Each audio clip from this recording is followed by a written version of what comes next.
तो नमस्कार दोस्तों, आज हम बात करने वाले हैं पेपर 12 के बारे में, यानी कि आईसीटी, जो आपका पेपर 2 घंटे का रहेगा। और आपका इसमें क्वेश्चन जो है वो लगभग 9 क्वेश्चन आने वाले हैं आपके 40 नंबर के। तो चलिए सबसे पहले बात कर लेते हैं सेक्शन ए के बारे में। सेक्शन ए का क्वेश्चन नंबर 1। तो हमारा क्वेश्चन है कि आईसीटी का उचित उपयोग जो है वो शिक्षण अधिगम प्रक्रिया को रुचिकर बनाने में कैसे मदद करता है। ठीक है, यानी कि आईसीटी के द्वारा कैसे हम बच्चों को पढ़ाएंगे तो वो कैसे उनका जो है उसमें रुचि पैदा करेगा और उनको पढ़ाई के प्रति आकर्षित करेगा। तो कुछ भी चीज़ अगर हम बच्चों को चित्र या फिर वीडियो के थ्रू पढ़ाते हैं, कुछ दिखाकर पढ़ाते हैं, तो बच्चे उसमें ज़्यादा उसमें जाके कनेक्ट हो जाते हैं, उससे ज़्यादा अट्रैक्ट होते हैं। तो इसलिए आईसीटी में अगर हम बच्चों को प्रोजेक्टर के थ्रू, कंप्यूटर के थ्रू अगर उन्हें हम वीडियो दिखाकर या फिर चित्र दिखाकर, ठीक है, डायरेक्ट उन्हें कहीं, अगर हम जैसे कि आज के हम कहीं उनको लेकर नहीं जा सकते कुछ भी, अगर मान लीजिए हम अगर उन्हें हिस्ट्री में कुछ पढ़ा रहे हैं, कुछ अलग जगह का प्लेस दिखा रहे हैं कि अच्छा देखो एक पोला बियर होता है आइसलैंड में, तो हम उन्हें लेके नहीं जा सकते, लेकिन हम कंप्यूटर के थ्रू से दिखा सकते हैं, जो उनके लिए बहुत ही रुचिकर होगा। ठीक है, केवल अगर उन्हें बोल कर पढ़ाएंगे तो वो उतना इंटरेस्टिंग नहीं होगा। इसलिए आईसीटी इसमें बहुत बहुत योगदान देता है और बहुत ही मदद करता है बच्चों का शिक्षण जो है वो बाल केंद्रित बनाने में, रुचिकर बनाने में। शिक्षण अधिगम प्रक्रिया को प्रभावी बनाने में आईसीटी की भूमिका प्रकाश डालें। वही सेम क्वेश्चन है, बस थोड़ा सा इसमें थोड़ा आपको डिटेल में लिखना पड़ेगा कि कैसे आईसीटी रुचिकर बना देता है, क्योंकि इसमें ऑडियो विजुअल होता है। ठीक है, इसमें हम किसी से भी कनेक्ट कर सकते हैं, कुछ भी वीडियो दिखा सकते हैं, चित्र दिखा सकते हैं। ठीक है, हर चीज़ को बच्चों को हम डायरेक्ट व्यू करा सकते हैं। ठीक है, कहीं भी दूर चीज़ को हम ला सकते हैं पास। ठीक है, बच्चों को एक ही चीज़ को हम बार बार दिखा सकते हैं। अगर वो बच्चा घर में है, ऑनलाइन उसे पढ़ा सकते हैं, ई लर्निंग करवा सकते हैं, आदि बहुत सारे चीज़ों से ये प्रभावी है आईसीटी शिक्षण अधिगम प्रक्रिया में। यहाँ पे ओवरऑल आपको आईसीटी की जो भी विशेषताएं हैं टीचिंग लर्निंग में, वो आपको यहाँ पे लिखना है, मेंशन करना है। ठीक है, अब हम देखते हैं क्वेश्चन नंबर 2। शिक्षण अधिगम प्रक्रिया में कंप्यूटर के प्रयोग की व्याख्या करें। तो अगर हम कंप्यूटर की बात करें टीचिंग लर्निंग प्रोसेस में, तो कंप्यूटर जो है एक बाल केंद्रित शिक्षण जो बनाने में, वातावरण बनाने में एक महत्वपूर्ण भूमिका निभाता है। ठीक है, यहाँ पे हम एग्जांपल ले सकते हैं, जो महाराष्ट्र के भी जो टीचर थे, वो भी वर्ल्ड के बेस्ट टीचर जो थे, उनको अवार्ड मिला उनको। ठीक है, तो वो कंप्यूटर के थ्रू जो है एक जगह से दूसरे देश के बच्चों को कनेक्ट करवाते थे इंटरनेट के थ्रू, कंप्यूटर के थ्रू। ठीक है, और इन्हें बात करवाते थे और ऐसा ही करके टीचिंग लर्निंग प्रोसेस वो करवाते थे। ठीक है, इसका आप एग्जाम्पल यहाँ बता सकते हैं। फिर कंप्यूटर कैसे इंपॉर्टेंट है टीचिंग लर्निंग में, यहाँ पे आपको वो सारे पॉइंट्स यहाँ पे लिखने हैं। यहाँ पे आप कंप्यूटर की विशेषताएं लिख सकते हैं शिक्षण में, और आईसीटी की जो विशेषता है वो भी यहाँ पे आप लिख सकते हैं, क्योंकि कंप्यूटर भी एक आईसीटी का भाग है। अब हम देखते हैं इसके अथवा क्वेश्चन। तो कंप्यूटर की विशेषताएं पर प्रकाश डालें, वही सेम क्वेश्चन।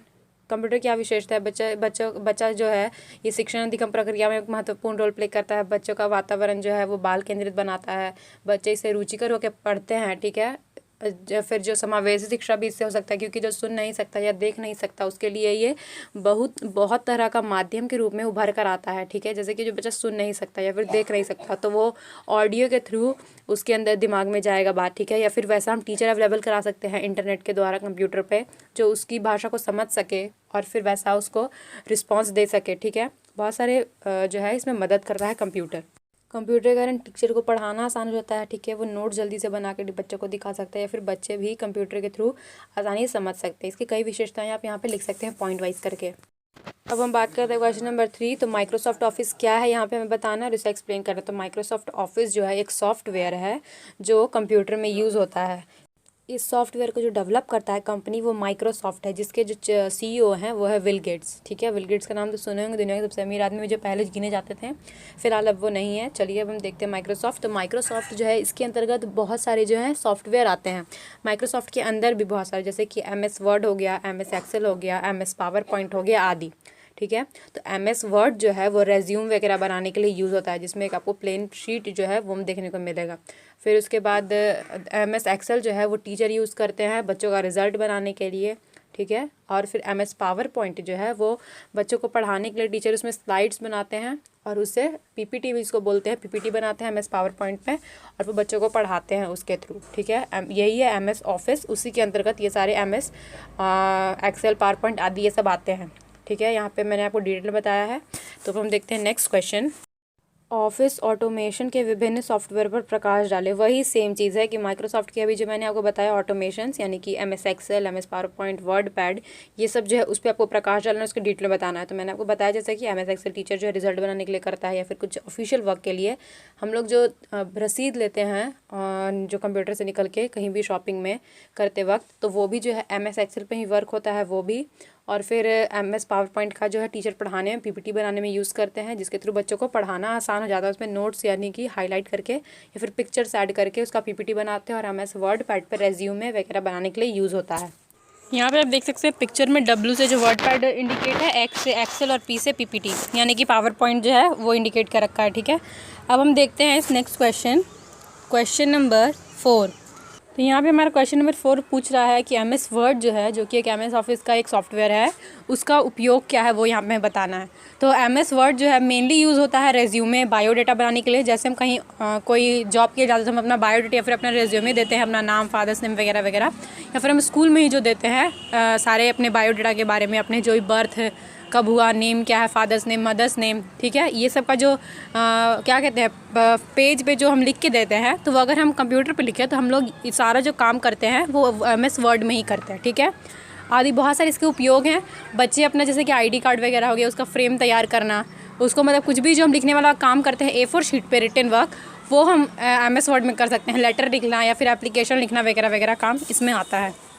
नेक्स्ट हमारा क्वेश्चन है कि शिक्षण अधिगम में ऑडियो विजुअल एवं मल्टीमीडिया साधनों की महत्ता पर प्रकाश डालें। तो ऑडियो विजुअल यहाँ पे कहने का मतलब है जिसे हम देख भी सकते हैं और सुन भी सकते हैं, जैसे कि हम वीडियो चला रहे हैं तो वो। और फिर हो गया मल्टीमीडिया यानी कि एक से अधिक, तो ऑडियो विजुअल भी उसी के अंतर्गत आता है। मल्टीमीडिया कहने करते हैं दो शब्द से मिलकर बना एक मल्टी और एक मीडिया, तो यानी कि विभिन्न विभिन्न साधन के माध्यम से हम उसमें देख भी रहे हैं, सुन भी रहे हैं, ठीक है, आंसर भी कर रहे हैं, उसमें लिख भी रहे हैं, तो वो सारा जो हो गया मल्टीमीडिया होता है।